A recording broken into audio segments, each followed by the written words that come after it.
BJP లేదా ఇప్పుడున్నటువంటి ప్రస్తుతం ఎన్డీఏ ప్రభుత్వం ఏపీ రాష్ట్రానికి ఇచ్చింది ఏందయ్యా అనేటువంటి లెక్కలు మేము చాలా డీటెయిల్గా తీస్తూ ఉన్నప్పుడు మాకు కనిపించింది, ఆనాడు వెనుకబడిన జిల్లాల అభివృద్ధి కోసం ఇచ్చింది 1400 కోట్ల నిధులు.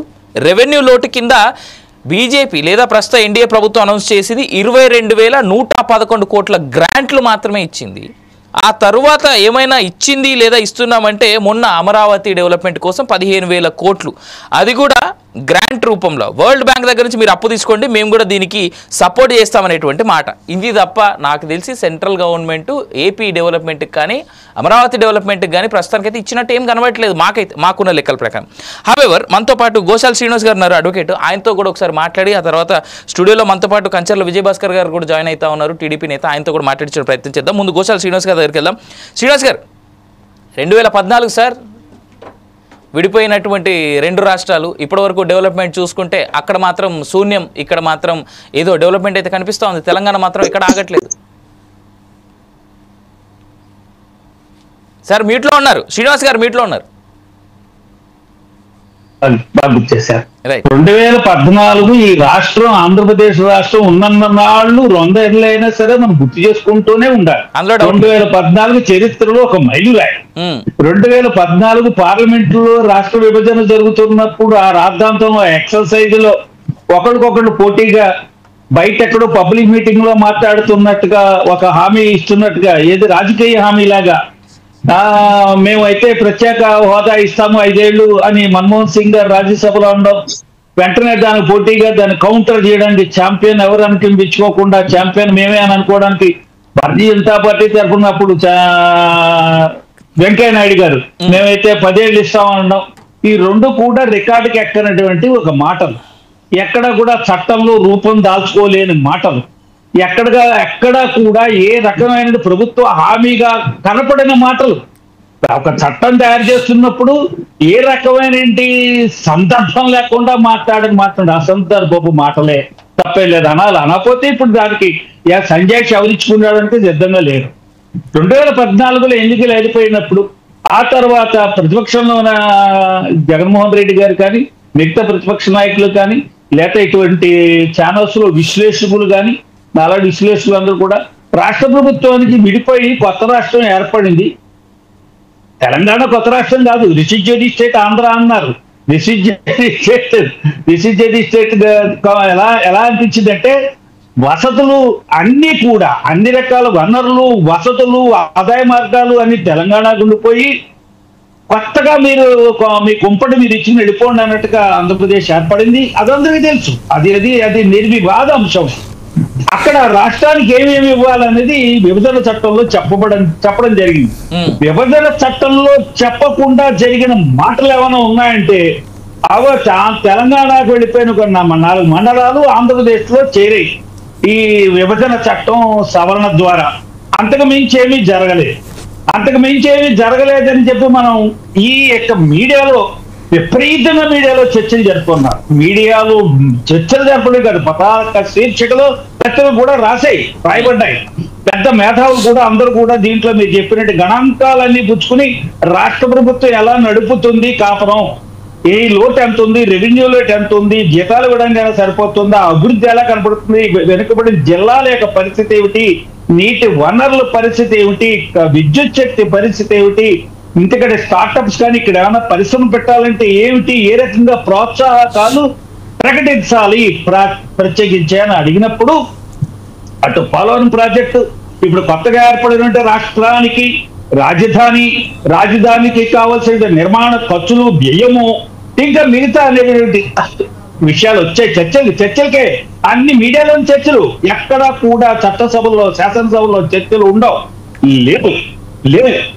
కానీ అప్పుడు ప్రతి ముఖ్యమంత్రి 2014 నుంచి 19 దాకా ఉన్న ముఖ్యమంత్రి గారు సమాధానం ఇచ్చారు ఈ చర్చలకి, ప్రశ్నలకి. మనమే సాక్ష్యం, ఎవరైనా మర్చిపోవచ్చు.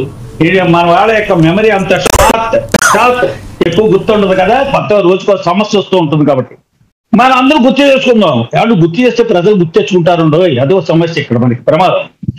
2014-19 దాకా అధికారంలో ఉన్న ముఖ్యమంత్రి గారు ఏమన్నారంటే స్పెషల్ స్టేటస్ ఏమైనా అది దాని బ్రహ్మ పదార్థమా, లేకపోతే అది కామధేనువా, కల్పవృక్షమా, అని అడిగి, ఇది దేవలోకం నుంచి ఊడిపోయిన కల్పవృక్షం కాదు కదా, స్టేటస్ కన్నా ప్రత్యేక ప్యాకేజీ ద్వారా మన రాష్ట్ర ప్రభుత్వానికి అనేక వనరులు చేకూరాయి, అదే లబ్ధి చేకూరింది, అదే ప్రయోజనకారి అని ఆయన ఉటంకించారు, సమర్థించారు. ప్రత్యేక ప్యాకేజీని సమర్థించారు.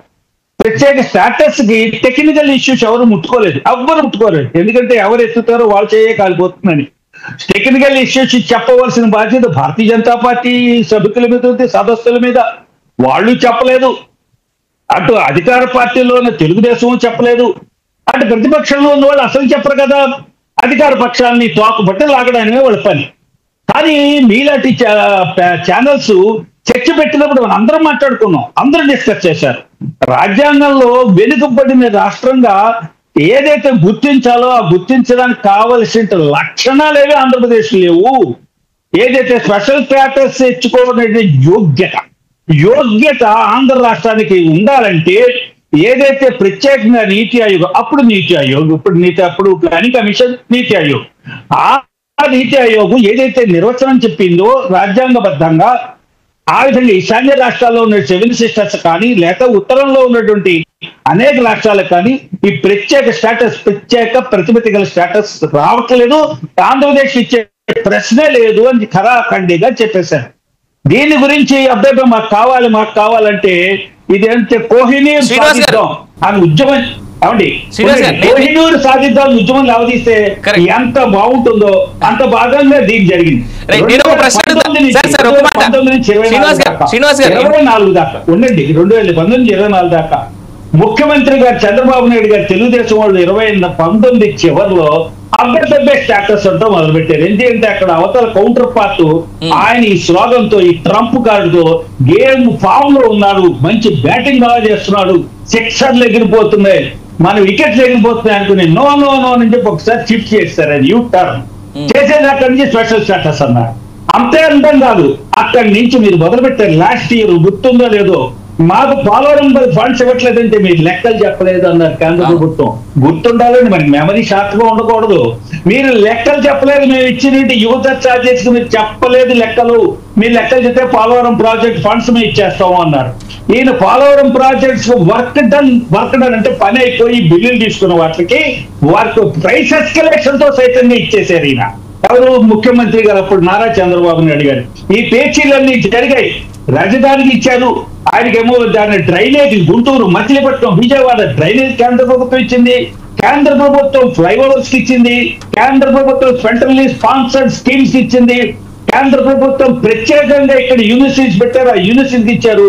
ఇవి కూడా చెప్పే నాదులు బీజేపీ తరఫున లేడు, పుచ్చుకున్న తెలుగుదేశం తరఫున లేడు. ప్రజలకు తెలియదు. మీడియా అక్కడ ఇంకే మీడియా ప్రభుత్వాన్ని సమర్థిస్తున్న మీడియా రాయి. మీలాంటి ఛానల్స్ డిస్కస్ పెడితే మాలాటం అని పిలుస్తారు. మేము గతమంతా గుర్తు చేస్తూ ఉంటాం. 2024లో ఈ వెంటనే చంద్రబాబు నాయుడు గారు ఓడిపోయిన తర్వాత తెలుగుదేశం, జగన్మోహన్ రెడ్డి గారు వచ్చిన తర్వాత మీరు ప్రత్యేక ప్రతిపత్తి స్టేటస్ అని పట్టుకున్నారు. మెయిన్ ట్రంప్ కార్డు మీకు ఇప్పుడు ఎందుకు వదిలేశారన్నప్పటికీ ఒకే ఒక సమాధానంతో దాన్ని నలిపే చేశారు. ఇప్పుడు నా మీద ఆధారపడలేదు, మన మీద ఆధారపడలేదు కేంద్రంలో ప్రభుత్వం.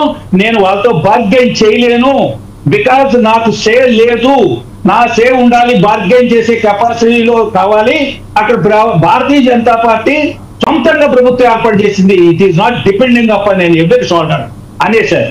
2024లో ఎన్నికలు జరిగాయి, 2024లో ఎన్నికలు జరిగాయి. మళ్ళీ చంద్రబాబు నాయుడు గారి అధికారంలోకి వచ్చారు. ఇప్పుడు ఈ ఏ స్లోగన్ అయినా పట్టుకోవాలి కదా. పోనీ ఏ స్లోగన్ పట్టుకోవద్దు.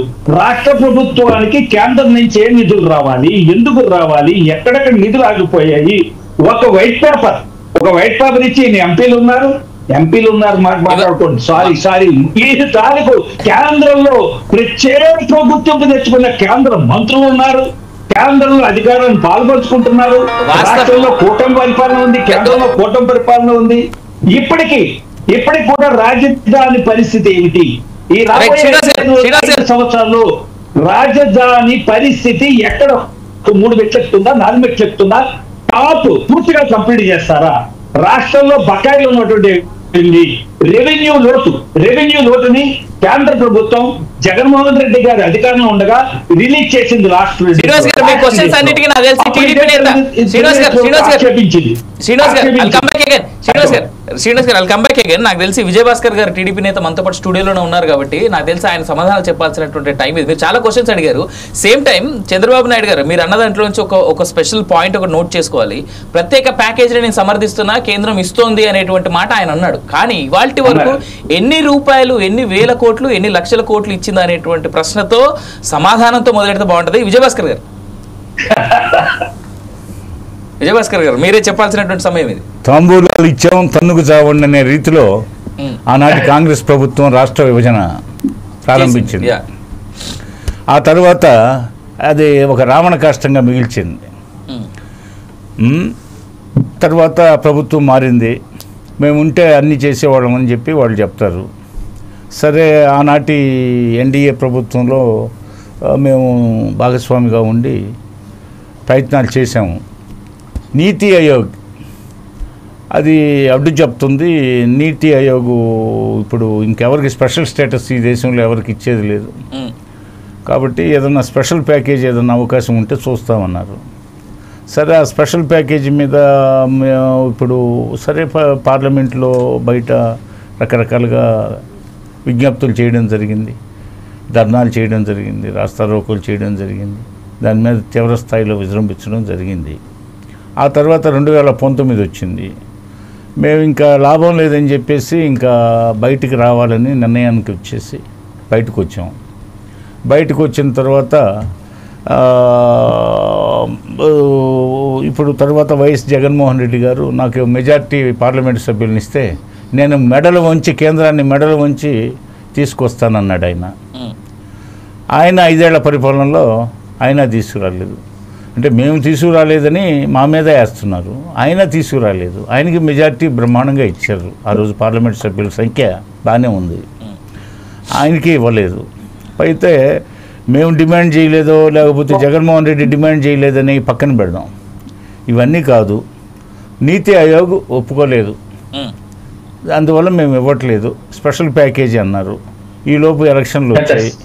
సరే, అది కూడా మాకు అపనమ్మకమై మేము దూరం అయ్యాము. ఆ తర్వాత జగన్మోహన్ రెడ్డి గారు కేంద్రంతో సఖ్యతగానే ఉన్నారు, చాలా సఖ్యతగా ఉన్నారు. మరి వారి 5 సంవత్సరాల పరిపాలనలో వారికి మెజార్టీ పార్లమెంట్ సభ్యులు వచ్చినా వారు కూడా తీసుకురాలేకపోయారు. అంటే ఈ 10 ఏళ్ల కాలం వృధా అయిపోయిందనే అర్థంలో ఇప్పుడు మన డిబేట్ జరుగుతుంది. అంతే కదా సార్. ఇప్పుడు దాంతో పాటు ఇంకొక యాడెడ్ పాయింట్, ఇవాళ కేంద్ర ప్రభుత్వం ఏదైతే ఎన్డీఏ ప్రభుత్వం కూటమిగా ఏర్పడడానికి టీడీపీ లేదా జనసేన, బీజేపీ రాష్ట్రం నుంచి, ఏపీ నుంచి స్పెషల్గా నేను మాట్లాడుతున్నా, మీ వద్దనున్నటువంటి ఎంపీల సంఖ్య కలిసిన తర్వాత ఇవాళ పార్లమెంట్లో పూర్తి స్థాయిలో ప్రభుత్వం ఏర్పడింది. అవును. దీంట్లో ఇంకొక మాట, ఆనాడు ప్యాకేజీ గురించి చంద్రబాబు నాయుడు గారు యాక్సెప్ట్ చేశారు. ఇవాల్టి మాట ఏంటి, మొన్న బీహార్కి 1,25,000 కోట్లు ప్రస్తుత ఎన్డీఏ ప్రభుత్వం ఇచ్చింది. ఏపీకి మాత్రం కేవలం 15,000 కోట్ల అప్పు, అది వరల్డ్ బ్యాంక్ నుంచి తీసుకుంటానంటే మేము సమర్థిస్తాం అనేటువంటి మాట ఉంది. వరల్డ్ బ్యాంక్ నుంచి అప్పు తెచ్చుకోమని అనింది. కానీ కేంద్ర ప్రభుత్వం దగ్గరుండి 1,25,000 కోట్లు బీహార్కి ఇచ్చింది.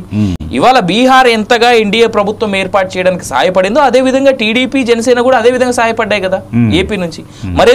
మరెందుకు చంద్రబాబు నాయుడు కానీ, మన పవన్ కళ్యాణ్ కానీ, పురంధరేశ్వర్ కానీ ఎందుకు మీరెవరు ఎన్డీఏ ప్రభుత్వం మీద, అంటే కేంద్రంలో ఉన్నటువంటి మీ కూటమి ప్రభుత్వం మీద మీరు ఎందుకు ప్రెజర్ తేలేకపోతా ఉన్నారు? మేమెందుకు ప్రెజర్ తేవట్లేదు? ఢిల్లీ వెళ్ళినప్పుడల్లా అనేక సమస్యల చిట్టాలతో ఢిల్లీకి వెళ్తున్నాడు చంద్రబాబు నాయుడు గారు. దాదాపు ఆయన అడిగినవన్నీ ఇంచుమించుగానే వాళ్ళు అన్ని ఖరారు చేస్తున్నారు, అన్ని శాంక్షన్లు ఇస్తున్నారు. పోతే ఇప్పటికి 7 మాసాలు అయింది, ఇంకా చాలా సమయం ఉంది.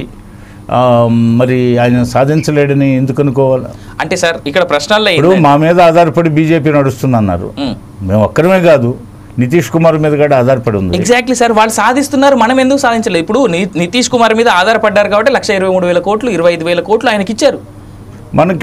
మనకి మొన్న మోడీ గారు 8వ తారీఖు అనుకుంటా విశాఖపట్నం వచ్చినప్పుడు 2 లక్షల కోట్ల పైగా ప్రాజెక్టులకు సంబంధించి శంకుస్థాపనలు, ప్రారంభోత్సవాలు జరిగాయి. సార్ నేను ఒక మాట చాలా స్ట్రైట్గా అడుగు సార్, నాకు తెలిసి మన ప్యానెల్లో ఉన్న అందరినీ అడుగుతా ఉన్నా, కేవలం వెనుకబడ్డ జిల్లాల డెవలప్మెంట్ కోసం కేంద్ర ప్రభుత్వం ఇచ్చింది 1400 కోట్లు. దగ్గర ఆధారాలు ఉన్నాయి. కేవలం 1400 కోట్లు మాత్రమే వెనుకబడిన జిల్లాల డెవలప్మెంట్ కోసం.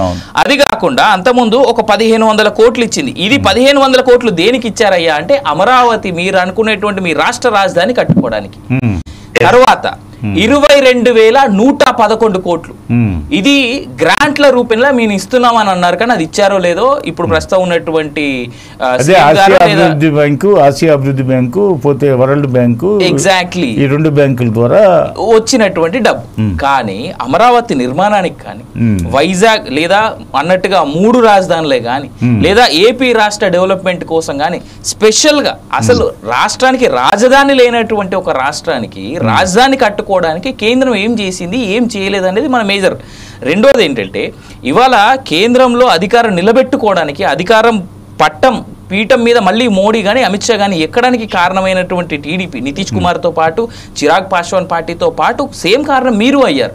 ఎందుకు ఇవాళ ప్యాకేజీని కానీ లేదు అంటే స్పెషల్ స్టేటస్ని కానీ మనం ఎందుకు అడగలేకపోతున్నాం, మనం ఎందుకు సాధించుకోలేకపోతా ఉన్నాం? అంటే ఇప్పుడు బహిరంగంగా ఇప్పుడు కూటమి మిత్రత్వంతో ఉన్నాము.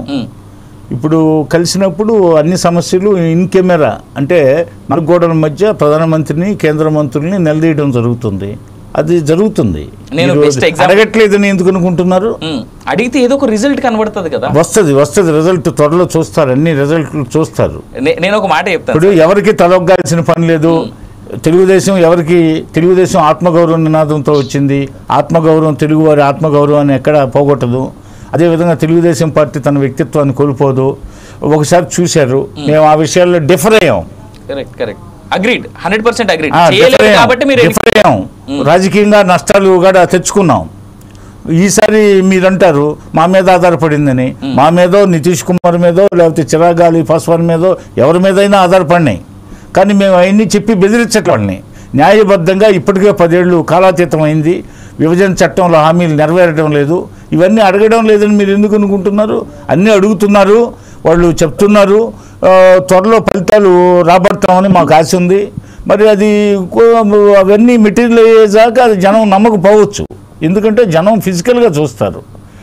ఇప్పటిదాకా ఏం కాలేదు కాబట్టి జనాలు కొంత మీరు ఏం సాధించలేకపోయారు అంటారు. 7 మాసాలు అయింది. ఇవన్నీ మళ్ళీ పాత అన్నీ తిరగజోడి అన్నీ వారి దృష్టికి తేవడం జరిగింది. రైల్వే జోన్ శంకుస్థాపన కూడా చేయించాము. అదేవిధంగా మళ్ళీ కొత్తగా పెడుతున్నాం మేము. ఈ ఎలక్షన్ మేనిఫెస్టోలో లేని కూడా చాలా పూనుకుంటున్నాము. బనకచెర్లది ఉంది, అది గోదావరి జిల్లాలు, అది పెన్నా నది పోతే అనుసంధానం గోదావరి జిల్లాలు అది ఒకటి, పోతే బనకచెర్ల అది ఒక ప్రాజెక్టు గోదావరి నుంచి. ఇవన్నీ కొత్తగా పెడుతున్నాము. అదేవిధంగా ఇంటర్మీడియట్లో మేము ఇంటర్మీడియట్ విద్యార్థులకు మధ్యాహ్న భోజన పథకం ఎవరు అడగల. ఎలక్షన్ మేనిఫెస్టోలో లేదు. ఇది ఓకే సార్, నేనేమంటే ఇది రాష్ట్ర డెవలప్మెంట్కి మీరు అన్నట్టుగా నేను చాలా డిఫర్ అవుతున్నా సార్. సారీ, బట్ ఎందుకంటే స్టేట్ ప్రయోజనాలు అనేటువంటి చాలా ఇంపార్టెంట్. రైల్వే జోన్ ఖచ్చితంగా రాష్ట్రానికి అవసరం. ఎందుకు? సౌత్ ఇండియా నుంచి పెరుగుతున్నటువంటి రైల్వే ట్రాఫిక్ కి కేంద్రంగా మీరు అధికారంలో ఉన్నారు కాబట్టి, అంటే ఎన్డీఏ ప్రభుత్వం అధికారంలో ఉంది కాబట్టి వాళ్ళకు ఒక లొకేషన్ కాబట్టి మాక్సిమం చెన్నై సెంట్రల్ గా నడుస్తాయి. దాని కొంత ఎక్స్పాన్షన్ డెవలప్మెంట్ లో భాగంగా ఎక్కడో చోట అది రావాలి కాబట్టి వైజాగ్ వచ్చింది. కానీ స్పెషల్ గా ఏపీ డెవలప్మెంట్ కోసమే ఇచ్చారు అనేటువంటి మాట అంటే మాత్రం నేను ఒప్పుకోను. నేనే కాదు, ఏపీ ప్రజలు ఎవరు కూడా ఒప్పుకోరు దీనికి టెక్నికల్ గా ఆలోచిస్తే. రెండో అంశం, ఇప్పుడు ఉన్నటువంటి ఏదైతే డెవలప్మెంట్లో భాగంగా మీరు అంటున్నారో, ఇవాళ నితీష్ కుమార్ ప్రభుత్వం ఏదైతే తెచ్చుకోగలిగిందో, కూటమి ప్రభుత్వం ఏదైతే ఉందో వేయవలసినటువంటి ప్రెషర్ నిజంగా వేయట్లేదు కాబట్టి. అండ్ టీడీపీ కూడా మాకు ఏంది ప్రెషర్, మాకేమన్నా వాళ్ళు అంటే చంద్రబాబు గారి మీద ఉన్నటువంటి స్కిల్ డెవలప్మెంట్ కేసులో చేస్తారా అనేటువంటి ఉద్దేశం ఉందేమో. మొన్న 4 నిజమైన కేసు అయితే వెంటనే అధికారంలోకి వచ్చిన తర్వాత 1 సంవత్సరమో 1.5 సంవత్సరమో 2 సంవత్సరాల్లోనో అన్నీ రీసెర్చ్ చేసి అవన్నీ ఆయా శాఖల్లో ఎక్కడ అవినీతి జరిగిందని వాళ్ళు పరిశోధన చేసి కేసులు బుక్ చేస్తారు. 4.5 సంవత్సరాలకి చేశారు. అది ఏదో ఒక విధంగా నేను జైలుకి పోయాను కాబట్టి చంద్రబాబు నాయుడు గారు జైలుకి పోయాడు అని అనిపించాలా?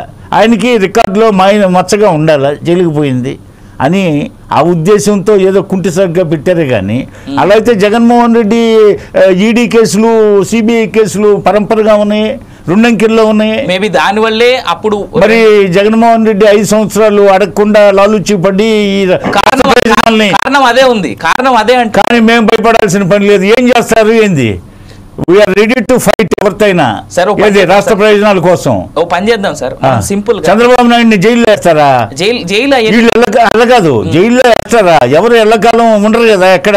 ఎగ్జాక్ట్లీ. రాష్ట్ర ప్రయోజనాల కోసం జైలుకు పోవడానికి ఎవరైనా సిద్ధమే, రాష్ట్ర ప్రయోజనాల కోసం. అంతేగాని కేసు ఒక ఫాల్స్ కేసుని చూసి మేము భయపడి మేము ఏదో మోడీ దగ్గర పణమిల్లాల్సిన అవసరం లేదు. చూద్దాం సార్. అంటే మేబీ జగన్మోహన్ రెడ్డి అడగకపోతే, నేను అందుకే ఇంట్రోలోనే మెన్షన్ అంటే వాళ్ళు రాజరిక వ్యవస్థ కాదు మోకరెళ్ళడానికి, ఇది ప్రజాస్వామ్యం. రైట్. మేము ఒకసారి డిఫర్ అయ్యాం. రాష్ట్ర ప్రయోజనాలు మమ్మల్ని ఎల్లకాలం బుజ్జగించలేరు. మా నాయకుడు ఇంకా సీనియరే, మా నాయకుడు మోడీ కూడా ఒప్పుకున్నారు నాకంటే సీనియర్ అనేటువంటి మాట. సీనియరే కాకుంటే మా నాయకుడి సంస్కారం ఉంది, కొన్ని రోజులు వెయిట్ చేస్తాడు, అడుగుతాడు.